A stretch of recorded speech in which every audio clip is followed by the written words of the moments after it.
The Dream Season Football League resumes with Week 7 of the year, and for the first of 3 games for the Packers at home, Green Bay tangles the 2016 Atlanta Falcons. Off platform, Rodgers finds Greg Jennings for a 44-yard touchdown, and the Packers take the early lead, just as they have in so many games this year. But for the first carry of the season, the young tailback out of Oregon State, Teron Ward, the third runner on the depth chart, ties the game at 7.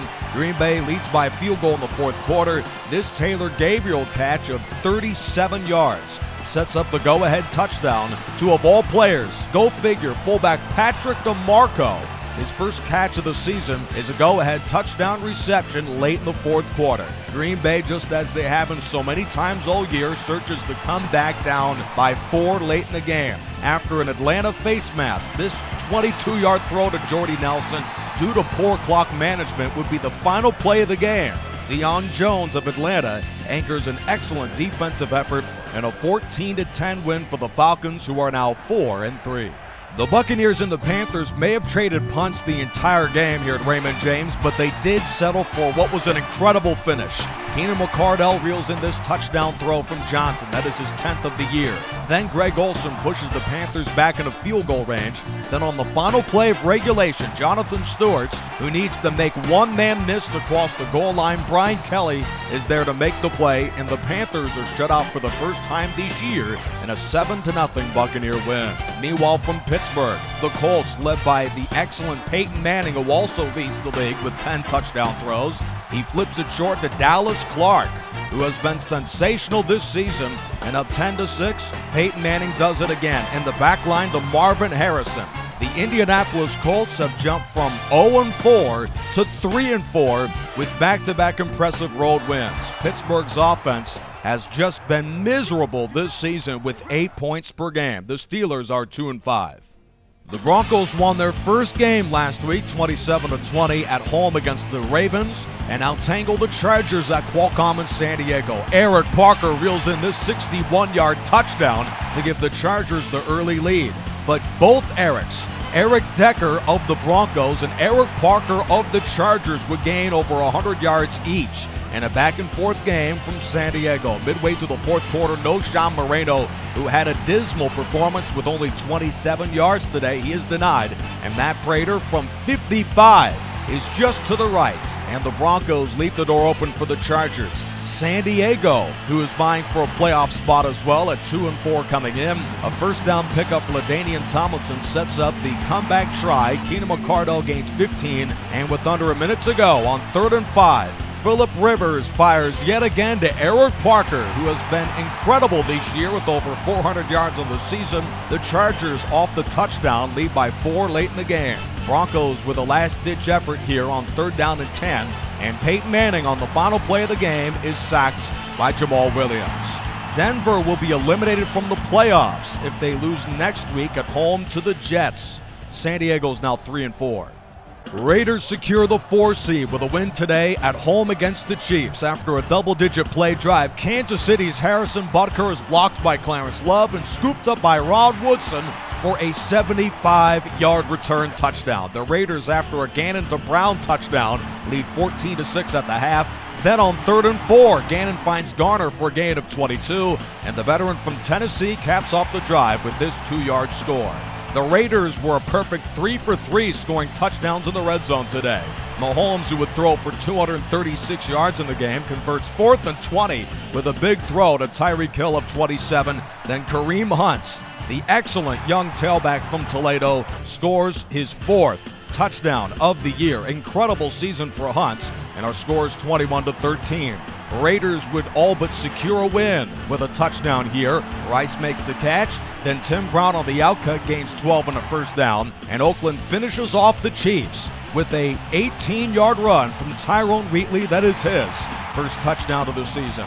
The Chiefs lose their first game of the year as the defense gives up a season-high 28 points. The Raiders, with a home win, are now 4-3 on the season and the 4 seed in the AFC. From Jacksonville, the New York Jets come in winless at 0-6 and tangle one of the best defenses in the league. Leonard Fournette has been sensational as well. He has the most rushing yards in the Dream Season Football League. Jaguars lead 7-3 late in a defensive duel, and Bortles sets up another scoring drive with this big strike to rookie Keelan Cole. Jaguars up 7 with under a minute to go in the game. Sanchez is denied on 4th and 10. And as we look at the Jets, they are 3 games back with 3 to go, the 6th seed. So, of course, a loss would eliminate their chances.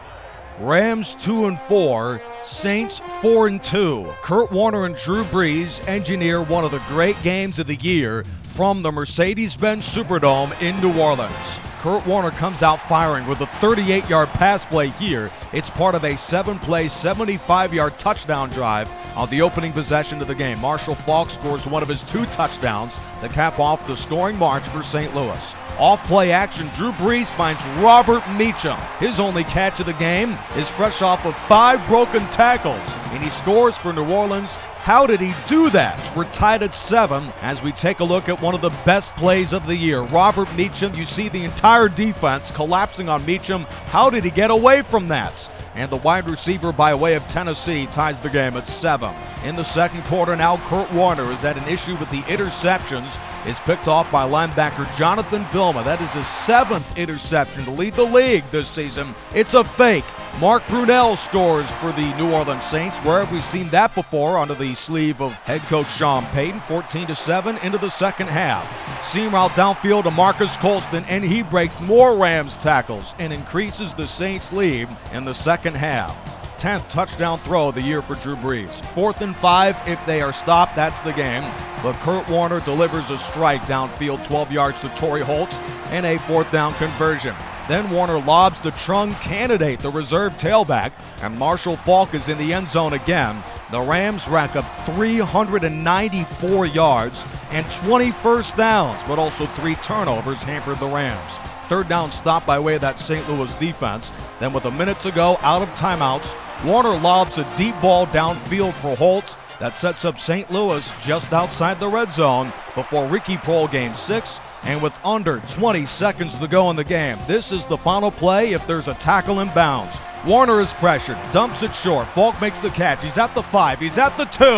And denied there by the Saints. St. Louis is 2 yards away from a tie.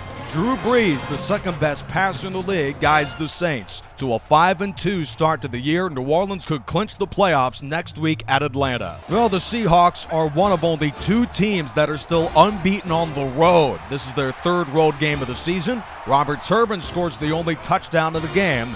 Seahawks lead 13-6 after a Tynes field goal, and the onside kick recovery for Seattle wins the game. The defense has been suffocating all year, and now Seattle is the best team in the conference at 6-1. From Baltimore, the Patriots and the Ravens, in a battle of 2 clubs in opposite directions, meet at M&T Bank Stadium. Randy Moss, one of the best receivers in the league, reels in this touchdown throw from Tom Brady. The Patriots rack up 364 yards in the game, but Kim Herring, the veteran safety from Penn State, takes the lead for the Ravens on a pick 6. Trent Dilfer on 3rd and short. He fires to Ismail, but that is out of bounds. That was yet another display of the Ravens offense through most of the game. Brady orchestrates another 4th quarter drive. David Thomas makes this catch, and Brady scores on a 16-yard TD toss. 5th of the year to Wes Welker, who is the best wideout in terms of in the red zone in the league. Trent Dilfer, with all 3 timeouts and the Ravens already in field goal range, he is sacked, loses the football, and Jarvis Green scoops it up to win the game. The Patriots have clinched the playoffs as they are 7-0. There's a look at the top 4 in the AFC standings. 2-4 Eagles, 0-6 Bears from Soldier Field, and Chicago wideout, the youngster from San Jose State, Rasheed Davis. 2 touchdown catches today. He had none throughout the first 6 games of the year. Gives the Bears the lead. Zach Ertz scores. Then the Bears, Rasheed Davis ties the game with under 2 minutes to go. But then Philadelphia's Carson Wentz leads the Eagles in scoring range. Field goals blocked. Scooped up quickly by the Bears' Chris Harris. And Chicago wins the game with a field goal late. Well, that was a shocking game. And now the Eagles will be playing for their playoff lives next week against the Giants in Philadelphia. As we look at the players of the week, Rasheed Davis, 4 catches, 112 yards, and 2 touchdowns, was sensational. One of 3 marquee games is that NFC East matchup between the Giants and Eagles. 7-0 Patriots at the 6-1 Chiefs as well. This is the Dream Season Football League 2020 with Charger Dude 95.